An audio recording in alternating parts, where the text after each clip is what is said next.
नमस्कार। आज हम इल्यूमिनाटी से जुड़े कुछ दिलचस्प स्रोतों पर एक नज़र डाल रहे हैं।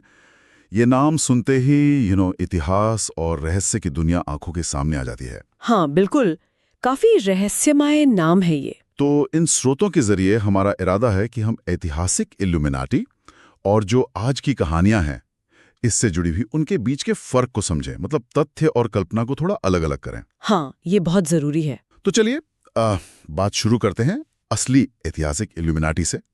वो असल में था क्या? हाँ बिल्कुल, देखिए ऐतिहासिक इल्यूमिनाटी, जिससे बवेरियन इल्यूमिनाटी भी कहते हैं, इसकी स्थापना 1 मई 1776 को बवेरिया में प्रोफेसर एडम वेशहॉफ्ट ने की थी। अच्छा, 1776 में? जी, और उनका मकसद था प्रबोधन काल के मूल्यों को, हाँ, जैसे तर्क, धर्मनिरपेक्षता और आजाद सोच, इन विचारों को बढ़ावा देना, जो उस वक्त के हिसाब से काफी, कह सकते हैं, क्रांतिकारी विचार थे।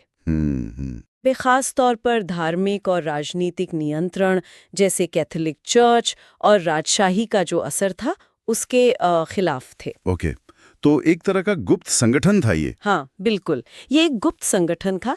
इसकी बनावट कुछ हद तक फ्रीमेसन्स जैसी थी, मतलब इसमें भी गोपनीयता थी, सदस्यता के अलग अलग स्तर थे, आपसी मदद की भावना थी। और सदस्य कौन थे? इसमें ज्यादातर बुद्धिजीवी, राजनेता और समाज के जो ऊंचे तबके के लोग होते हैं वो शामिल थे। लेकिन फिर ये चला नहीं ज्यादा? नहीं, ज्यादा नहीं। 1780 के दशक के आखिर में बवेरिया की सरकार ने इस पर पाबंदी लगा दी, तो ये आधिकारिक तौर पर तो खत्म हो गया।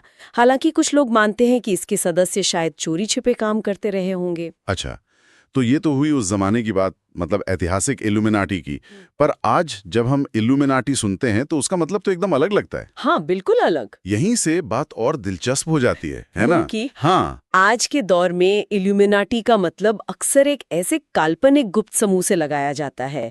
हाँ, वही दावा किया जाता है कि उनका मकसद एक न्यू वर्ल्ड ऑर्डर बनाना है, मतलब एक तरह की वैश्विक सरकार, और वे राजनीति, मनोरंजन, फाइनेंस और यहाँ तक कि विज्ञान के भी असरदार लोगों को अपने साथ मिलाते हैं। और दावे क्या है, मतलब क्या क्या करने के इल्जाम हैं इन पर? देखिए, आम दावे ये भी हैं जिनका कोई पक्का सबूत नहीं है, ये याद रखना जरूरी है। हाँ, ये जरूरी है कि ये लोग युद्ध करवाते हैं, अर्थव्यवस्था को गिराते हैं, चुनाव में हेरफेर करते हैं, यहाँ तक कि कुछ मशहूर हस्तियों पर भी, जैसे बियॉन्से या जेजेड, उन पर भी सदस्य होने के इल्जाम लगते हैं। वो प्रतीकों की वजह से, जैसे वो आंख या पिरामिड। हाँ बिल्कुल, अक्सर त्रिकोण, आंख या पिरामिड जैसी प्रतीकों के इस्तेमाल के आधार पर ये कहा जाता है, और ये भी माना जाता है कि वो गुप्त रस्में करते हैं और छिपे हुए संदेश भेजते हैं। लेकिन जैसा